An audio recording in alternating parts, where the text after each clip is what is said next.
Berhentilah memuja ketertiban, seolah-olah itu adalah segalanya. Kita sering merasa bahwa hidup yang ideal adalah hidup yang rapi, terukur, dan tanpa kejutan. Tapi secara nalar sistemik, sebuah sistem yang 100% tertib tanpa ada error atau gangguan sedikit pun sebenarnya sedang berada di ambang kematian. Kenapa? Karena tanpa gangguan tidak ada adaptasi. Tanpa kekacauan tidak ada inovasi. Di dunia mitologi, nenek moyang kita sudah memahami konsep the fragility of order atau kerapuhan ketertiban ini ribuan tahun lalu. Mereka menciptakan karakter-karakter yang tugasnya bukan untuk menjadi pahlawan yang lurus, bukan juga jadi penjahat yang gelap, tapi menjadi trickster. Mereka adalah para hacker kosmik. Tugas mereka cuma satu, mengacaukan aturan, melanggar batas, dan mempermalukan para dewa yang sudah terlalu sombong dengan kekuasaannya. Selamat datang di Arc Chaos and Order, segmen The Fragility of Order. Di episode ke-15 ini, kita akan membedah 5 trickster paling legendaris dari berbagai belahan dunia. Kita akan melihat bagaimana sosok-sosok pengacau ini sebenarnya adalah katup pengaman agar dunia tidak meledak karena terlalu kaku. Siapkan nalar paradoksmu, mari kita bedah satu persatu. Loki, sang peretas protokol Asgard. Kita mulai dari yang paling terkenal berkat budaya pop, Loki dari mitologi Nordik. Di saat dewa-dewa lain seperti Odin sibuk dengan kebijaksanaan atau Thor sibuk dengan palunya, Loki sibuk mencari celah di dalam aturan para dewa. Loki bukan sekedar jahat, nalar dari sosok Loki adalah instabilitas yang diperlukan. Loki adalah katalisator, dia sering mencuri sesuatu yang berharga milik dewa, hanya untuk kemudian dipaksa mencari cara untuk menggantikan dengan sesuatu yang jauh lebih hebat. Misalnya, dia memotong rambut emas Sif, yang berujung pada terciptanya palu Mjolnir milik Thor. Tanpa gangguan dari Loki, para dewa Asgard mungkin tidak akan pernah punya senjata-senjata hebat mereka. POV kamu sekarang, kamu melihat sistem kantormu yang sangat birokratis dan kaku. Kamu butuh sosok Loki, seseorang yang berani melanggar SOP demi menemukan cara kerja baru yang lebih efisien. Loki mendikte nalar kita untuk memahami bahwa perubahan seringkali lahir dari rasa malu atau kekacauan yang disengaja. Puncaknya adalah Ragnarok, kiamat Nordik, yang dipicu oleh Loki. Secara sistemik, Ragnarok bukan kehancuran akhir, tapi sebuah factory reset bagi semesta yang sudah terlalu korup dan tua. Anansi, sang arsitek narasi dan kecerdasan. Lompat ke Afrika Barat dan Karibia, kita bertemu dengan Anansi, si laba-laba. Jika kesatria menang pakai otot, Anansi menang pakai source code bernama bahasa dan akal.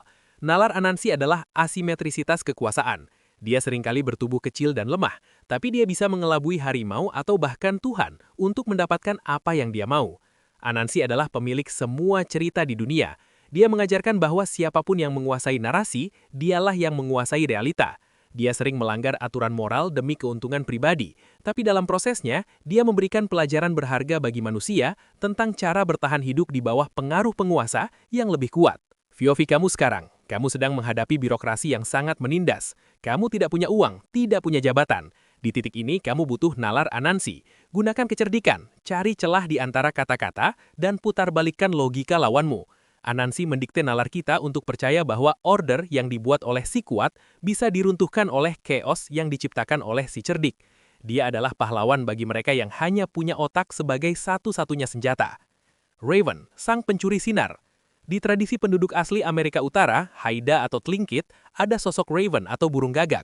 Raven adalah pencipta sekaligus pengacau. Salah satu mitos paling terkenalnya adalah saat dia mencuri sinar dari seorang tua yang egois dan menyembunyikannya di dalam kotak.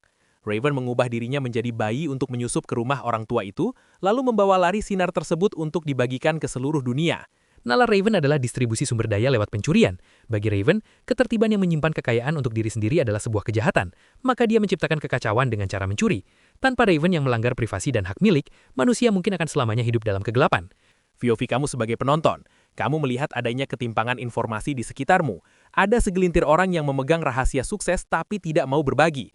Raven mengajarkan kita bahwa terkadang pelanggaran aturan diperlukan demi kemaslahatan orang banyak. Raven adalah simbol bahwa chaos seringkali membawa pencerahan. Dia adalah trickster yang membuktikan bahwa kebenaran terkadang harus dicuri dari tangan mereka yang merasa memilikinya secara eksklusif. Eshu, sang penjaga gerbang interpretasi. Masuk ke mitologi Yoruba, ada Eshu. Dia adalah dewa komunikasi, persimpangan jalan, dan kekacauan informasi. Salah satu cerita paling ikoniknya adalah saat Eshu berjalan di antara dua sahabat dengan memakai topi yang satu sisinya merah dan sisi lainnya putih. Setelah Eshu keluar, kedua sahabat itu berkelahi hebat. Yang satu bilang orang tadi pakai topi merah, yang satu bilang putih. Mereka saling menuduh bohong, sampai akhirnya Eshu kembali dan menunjukkan topinya. Nalar Eshu adalah ketidakpastian interpretasi. Eshu bertugas mengingatkan manusia bahwa realita itu subjektif. Dia mengacaukan komunikasi agar manusia tidak menjadi sombong dengan kebenaran versi mereka sendiri. Eshu adalah sistem error checking bagi ego manusia. POV kamu sedang berdebat di media sosial dan merasa paling benar, sampai akhirnya kamu sadar bahwa kamu cuma melihat dari satu sisi. Kamu baru saja dikerjain oleh Eshu. Di dunia yang penuh filter gelembung atau filter bubbles, kita butuh Eshu untuk menghancurkan kepastian kita. Eshu mendikte nalar kita untuk selalu mempertanyakan apa yang kita lihat. Dia adalah pengingat bahwa ketertiban pikiran seringkali hanyalah ilusi yang perlu digoncang agar kita bisa melihat gambaran besarnya. Kitsune, sang penipu ruang dan waktu. Terakhir, dari Jepang ada kitsune atau rubah berekor banyak. Kitsune adalah master ilusi yang bisa berubah wujud menjadi manusia cantik atau pejabat penting.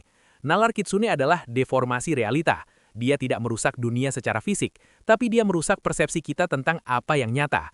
Kitsune sering mengerjai orang-orang yang sombong, kikir, atau terlalu kaku pada tradisi. Dia menciptakan dunia mimpi atau rumah mewah yang ternyata hanya tumpukan daun kering saat pagi hari. Kitsune adalah pengingat bahwa order sosial yang kita bangun, gelar, kekayaan, status, semuanya bisa menjadi ilusi dalam sekejap. POV kamu sebagai penonton, kamu terlalu terobsesi dengan jabatan atau jabatanmu di LinkedIn sampai kamu lupa jati dirimu yang sebenarnya. Kitsune hadir dalam hidupmu lewat kegagalan atau sindiran yang bikin kamu sadar bahwa semua itu cuma topeng. Kitsune mendikte nalar kita untuk memahami bahwa dunia ini adalah panggung sandiwara. Dia adalah trickster yang bertugas menjaga agar manusia tidak terlalu serius dalam menjalani permainan hidup, karena realita itu cair dan gampang berubah bentuk. Jadi apa benang merah dari 5 trickster ini? Secara nalar, trickster adalah mekanisme evolusi dalam mitologi. Sebuah sistem yang terlalu tertib akan mengalami pembusukan karena tidak ada sirkulasi ide baru. Loki menyediakan pembaharuan lewat kehancuran. Anansi menyediakan solusi lewat kecerdikan. Raven menyediakan akses lewat pelanggaran. Eshu menyediakan perspektif lewat disinformasi. Kitsune menyediakan kebenaran lewat ilusi. Mereka adalah hidden hand yang memastikan bahwa the fragility of order tetap terjaga. Mereka adalah pengingat bahwa aturan dibuat untuk manusia, bukan manusia untuk aturan. Saat aturan sudah tidak lagi masuk nalar, maka sang trickster akan muncul untuk menghancurkannya.